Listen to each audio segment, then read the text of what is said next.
Энэ тэмцээнд хот хөдөөгийн 203 тамирчид кикбокс, мутай бокс гэсэн хоёр төрлөөр 38 жинд өрсөлдөж байна.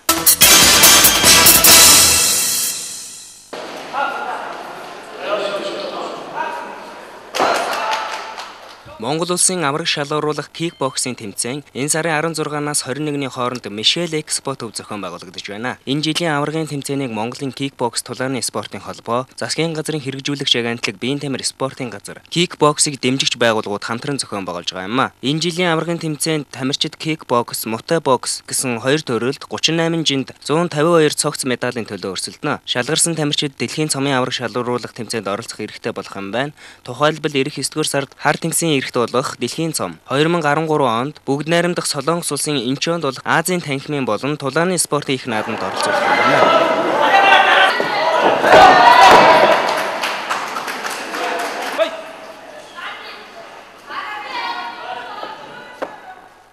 Ер нь жил бүрл одоо Монгол улсын авраг шалгаруулах кикбокс тэмцээн уламжил болгон зохиогдсоор ирсэн. За энэ жил 9 дахь удаага олон улсын дүрмээр зохиогдож байна. Хоёр төрөлд кикбокс, мутай төрөл нийт 38 жинд 152 медалийн төлөө 20 гаруй байгууллага 200 тамирчид өрсөлдөж байна л да. Энэ тэмцээнийг нэлээд олон улсын шаардлагад нийцсэн, олон улсын дүрмийн дагуу нэлээд өндөр түвшин зохион байгуулахыг чармаа ажилласан.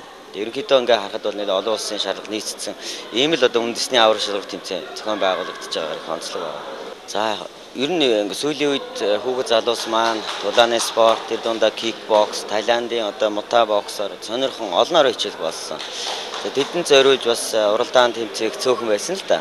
Энэ жилээс бас ингээд биеийн тамир спортын газартайгаа хамтраад кикбоксын холбоо хэд хэдэн одоо тэмцээнийг энэ жил зохион байгуулсан. Олон тэмцээн болох тусмал энэ залуучуудын, ялангуяа өсвөрийн одоо залуучуудын ур чадвар нэмэгдэж, энэ спортоор хичээлэгчдийн тоо өдөр ихт одоо олно орширж байна. Кикбокс тулааны спорт холбоо бол ер нь аймагуудад 18 аймаг салбар зөвлөлтөө. Зөвлөл болгоо өөрийн одоо үндэсний багийг барьдаг төв клубтэй л дээ. Энд онцолж би бас нэг 2 аймгийг дурдмаар байна. Олон хүний бүрэлдэхүүнтэй ирсэн Хөвсгөл аймаг байна. 20 гаруй хүний бүрэлдэхүүнтэй ирсэн. За энэ Улаанбаатар хотын багуудтай өрсөлдөж хамгийн одоо хүчтэй өрсөлдөгчдийн тоонд өнөөдөр ингээд орж байгаа. Дархуул аймгийн баг байна. Найдвар клуб те олон тамирчтай ирсэн, ур чадварын хувьд нэлээд өсөж гисэн гих жишээтэй ингээд олон багууд байна л та. За цаашид мэдээж бусад одоо оролцож амжаагүй аймагуудад бас нэлээд санаачлагтай ажиллаж өөрсдийнхөө одоо баг холбоог өрдүүлж улсын авраг тэмцээнд оролцох юм шаардлагатай харагдаж байна. Энэ тэмцээнд анхны талаа анхных өрсөлдөгч байсан. Бокс хичээлийг сар авчил. Нэг удаагаа тий. Энэ өрсөлдөгч юм сайн байна.